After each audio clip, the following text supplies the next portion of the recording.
of my head's cut off. That's okay. We're gonna work with it.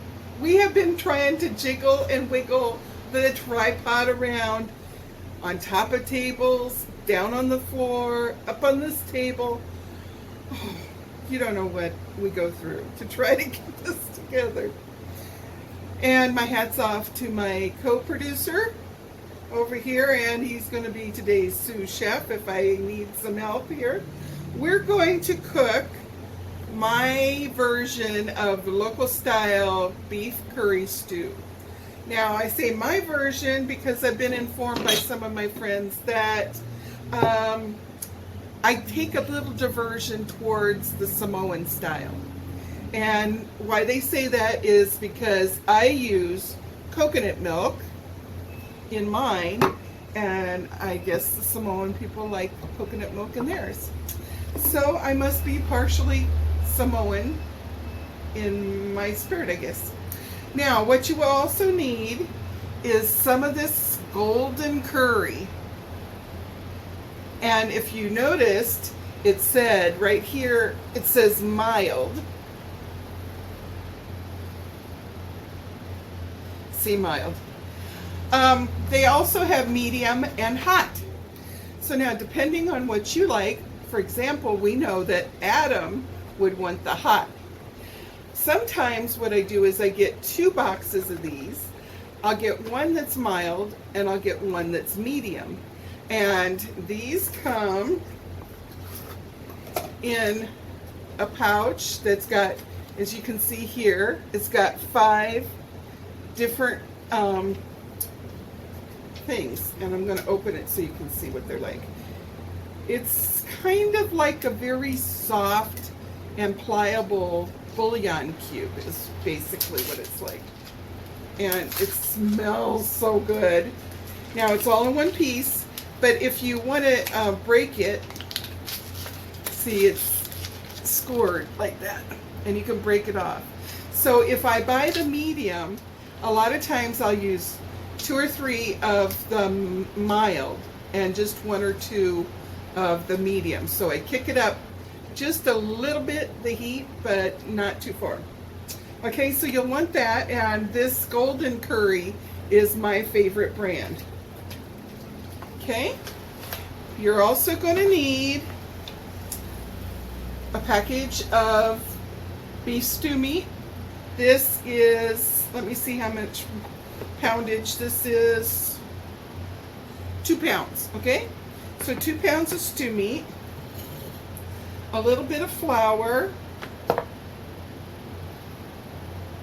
and okay, I've got 2 stalks of celery here, cut into pieces that are about, what, an inch? About an inch. Now, some of the stalk was really wide, so I cut it in half, okay? So you can prep your vegetables just like you would for beef stew, right? Here is 1 big sweet onion that's been diced in large chunks. You want them large because this is going to get a lot of cooking. We don't need my silverware drawer or a paper plate. But I will show you that on this tray, I also have a pound of carrots prepared. Okay. And some of those I left in good sized chunks because I like to have a little bit of a bite to it, a little tooth to it. My little man inside my camera that doesn't focus, you are going to get fired if you don't watch it. Okay, we're also going to use a little bit of this, which is the cream of coconut. Now, what that is coconut milk that's had sugar added and some other stuff, but predominantly sugar, and then cooked down. So it's kind of like, you know, when people cook with the evaporated milk and they have to say, not the condensed, because the condensed milk is sweet and thick. That's what this is. Now, I'm not going to need to open this today because I thought I was going to have to. I found in my refrigerator I still had some from the last time, and I don't think it goes bad. I'm going to smell it because it's not really milk, right? So anyhow, it would behoove you, if you like coconut syrup from Hawaii, go get yourself a little glass bottle from TJ Maxx that has a good way to keep it tight. And when you do your cooking of your beef curry and you open this, then you're going to want to pour this into your bottle. Put it in your fridge. It's going to get nice and thick when it gets cold. And let me tell you, it's such a treat if you're making banana pancakes and you pour some of this coconut syrup on it. And it tastes just as good, if not better, than the coconut syrup that they sell from Hawaii for 2 or 3 times the amount of dollar bills as what you pay for this in the grocery store, okay? So you normally locate this in the area that has the mixers for cocktails, okay? Because you can use it in making pina coladas and stuff like that. Okay, so we got to get all of our ingredients. I'm going to use some of this. I was going to bring a measuring cup, and Sunny forgot to bring a measuring cup. I had a little bit left in the refrigerator.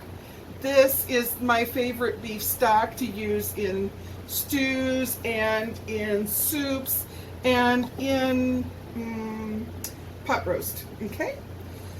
So now what we're going to do, I didn't need that either, is I'm going to also use this as an opportunity to show you people that don't have an InstaPot how you can start to think about getting yourself an InstaPot.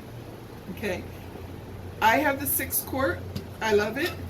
You got to get the kind that's got the stainless steel insert. It cleans up so easy, and you're not going to have to worry about it flaking off. Now, I recently heard somebody say that theirs had flaked off, but I'm not seeing mine flaking off at all.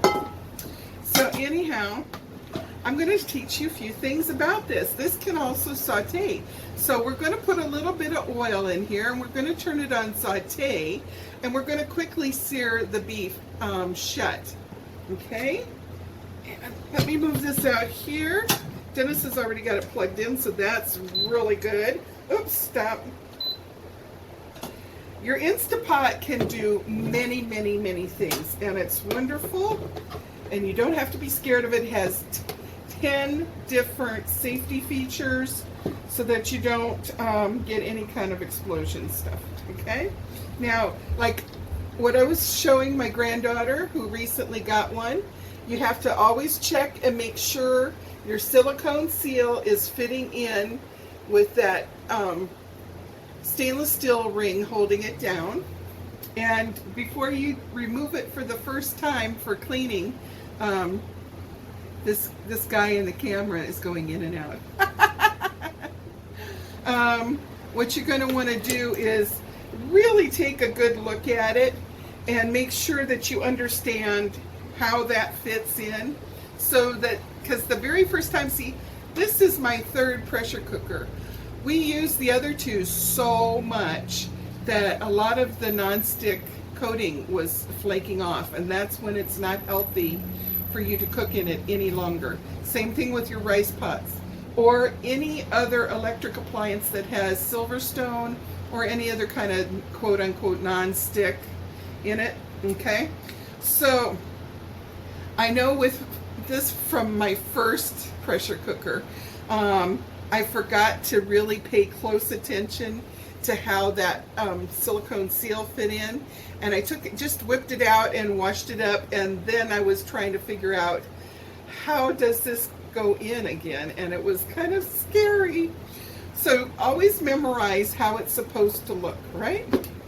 And then up here you have your steam regulator knob, and every one is a little different, but you can look, and they've got in tiny words, you know, this one it says, and it's, you really have to look hard because the words are in black too. It says sealing or venting.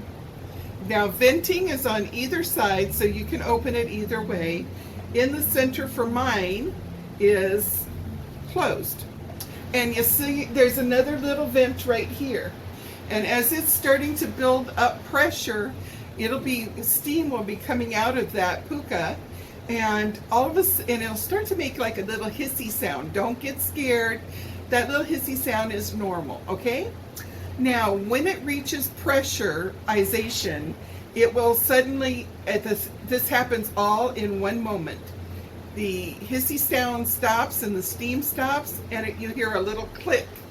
And that's that valve shutting down real tight, okay?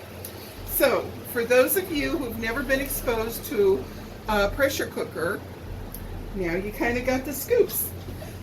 This InstaPot has many, many different programs, and you're not always going to be pressurizing. It also has the ability to do light pressure, medium pressure, and extremely high pressure. But you normally don't bother with adjusting that. And once you get your pressure cooker, you can start to learn how to do those different things as you go, okay? Right now, we're going to use the saute button, and that's going to be like an electric frying pan down in there. Now, the reason I love my InstaPot so much is because I used to do things and I'd have 3 or 4 different pans all dirty all at the same time. You know, I would brown my meat in one frying pan, and then I'd have to put it in the pressure cooker and pressure cook it. And then I'd have to, say I wanted to do that ahead of time, and then just add the vegetables and let it slow cook. Then I'd have to move that stuff from the pressure cooker into a crock pot. Now you don't have to do that. You can do all of those different modes all in this one pot, and when you go to do dishes, you got one pot only to clean up, which is fabulous. Okay, so now what I'm going to do is I'm going to need some vegetable oil to saute. What I'm going to do is I'm going to sprinkle some flour on here, okay? I'm going to put the beef in here, and my hands are really clean. Really, really clean. I just came out from the kitchen. And you know what, Dennis? I should have brought my knife. I know I washed my knife because I thought I would be putting, cutting this into smaller chunks, but I forgot to bring it out. So if you could run into the kitchen, get my knife, drop off this meat thing here. I'm talking about a sharp knife. And also that'll give you an opportunity to hand me the Wesson oil from the other table.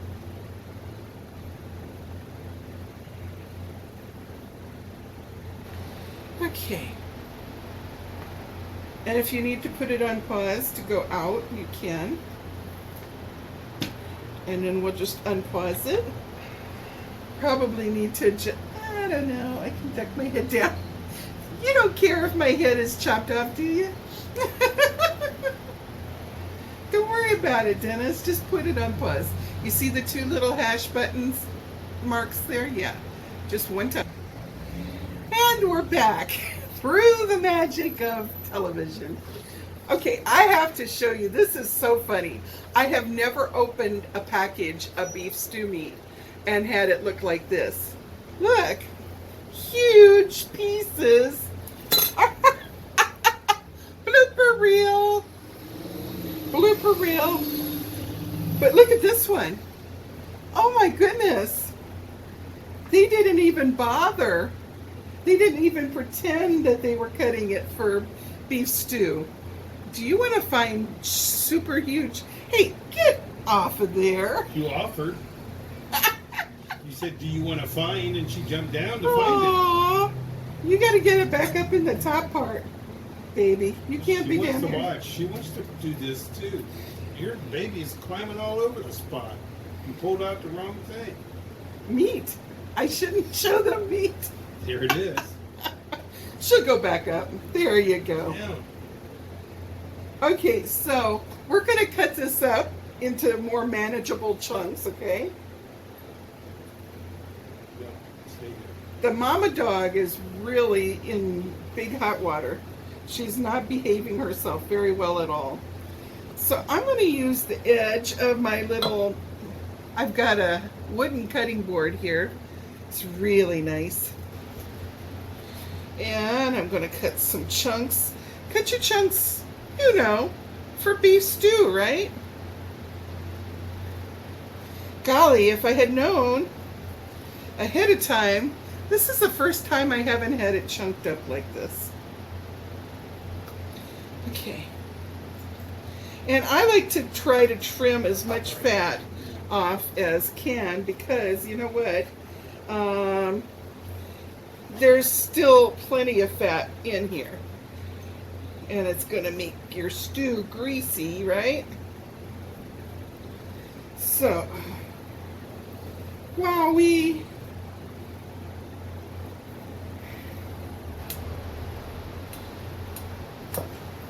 Wow. Cut in the meat. Okay. These kids think they want to eat the raw meat. They can't have the raw meat. Okay. Wow. Such big chunks. Whew. I'm just chopping. Chopping broccoli. Do you remember Dana Carvey at Saturday Night Live when he'd be singing about chopping broccoli, chopping broccoli, chopping broccoli? He's so funny. How about when he did the church lady? Those of you that are older will remember those skits from Saturday Night Live. Okay. So we're just chopping it up. Every single one of them needed chopped. Now I got this at the reduced bin, so that's awesome. This is like a whole piece of steak, is it not? You might hear in the background certain little doggies are doing the huhs with they're kind of having a, you know how they humph. Does your dog do that? Okay. Here's another big chunk. Now, I'm thinking that soon I'm going to be making spare ribs in my, I saw one lady make spare ribs where you pre-cook them in the pressure cooker and then you take them out and you brush some barbecue sauce and throw them under your broiler. I'm going to put them in my air fryer, which is another appliance that you all have been wanting to see me use.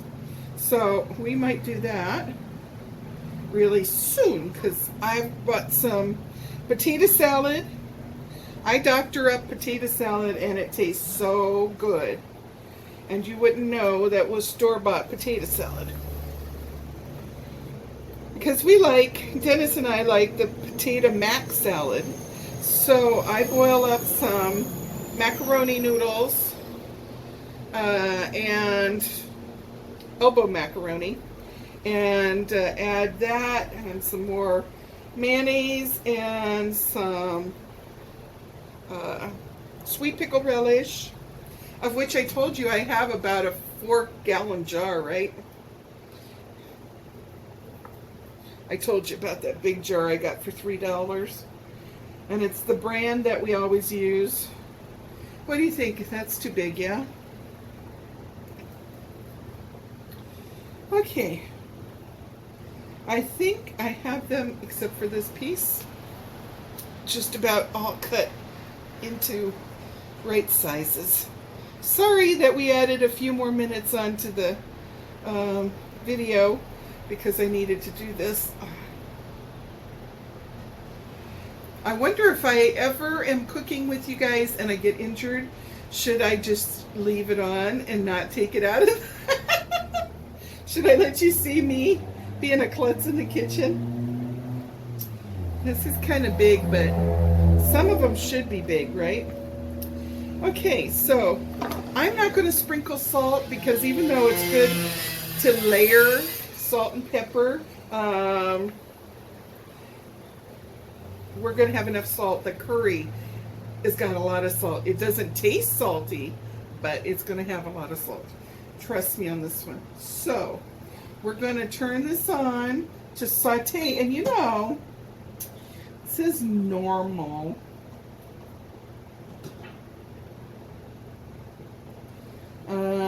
Adjust. Oh, stop, off. Saute, maybe. Oh, there's the high button. Okay, so when you push the saute, if you get the style that I have here, if you have pushed saute and hey babe, hand me one of those wet wipes, please. If you hit the saute button and then you hit the adjust button, it technically says adjust. That pushes it to saute at a hotter temperature. Otherwise, it's going to saute at medium. And we just want to sear this. So right now it's getting hot in the bottom of it. One lady that teaches InstaPots recipes, she was saying that if you want to get a head start with the pressurization process, one trick she has developed is that she will start on saute and get it really hot, and then she'll turn it off and she'll go to her program for her pressure cooking and put the lid on then. Okay, so I'm going to just sprinkle a little flour onto my 2 pounds of this. So how was everybody's Christmas? I am getting over my knee, was in such a bad spot, and I couldn't even think of having any fun. I'm going to put just, no, I'm not going to put that. It is going to be plenty salty. Because look at, there's 5 of these in here, and 1/5 of a package has 990 milligrams of sodium. So that means if I put the whole package in, which normally I do, that means this has 5,000 milligrams of sodium. 5,000. That's going to send people to the hospital. Okay, if you eat a lot. You don't eat a lot. So this is starting to get hot. I'm going to put some Wesson oil in here. Sometimes I use coconut oil just because coconut is like the theme of the party. Okay, let's just stir this around a little bit.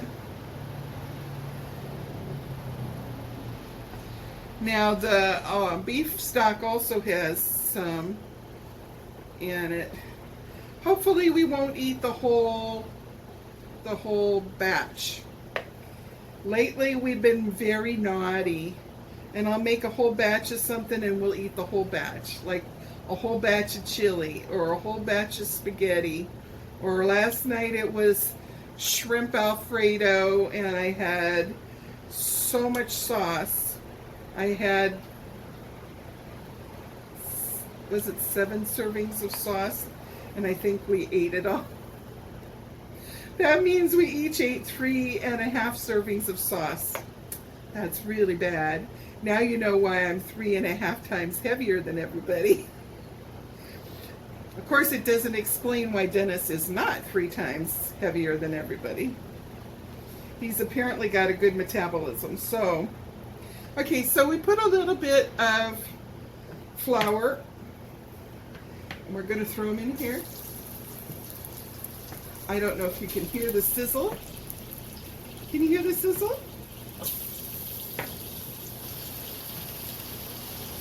And we're only going to do half and then take it out.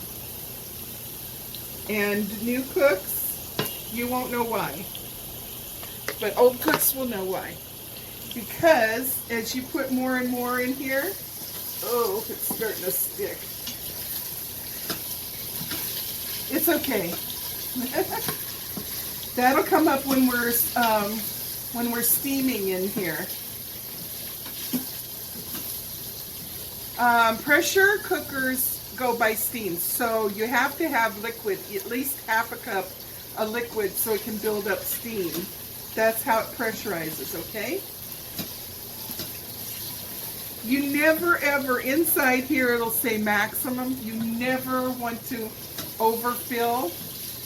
And one thing I want to tell you, all you new people to pressure cooking, never ever force your lid to come off.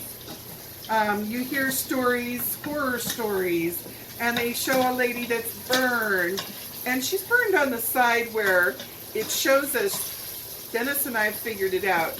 She was trying to open that thing with roof straight. She was grabbing it like this and trying to force. Never ever force. If your lid is not unscrewing on its own easily, just leave it alone. One time I cooked something with beer, quite a bit of beer, and not thinking about it foaming up, and it foamed up, and it blocked, I'll show you, it blocked this inner thing, so that it was hard for this is the inner thing that corresponds to this thing on the outside, okay? So when it blocked it off in the inside, and it's got kind of like a little, there's a better view of it, okay? So you couldn't let steam out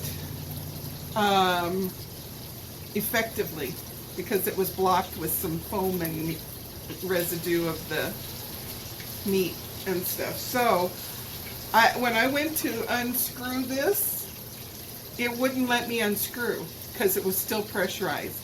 So I was trying to wiggle this and no steam was coming out anyhow.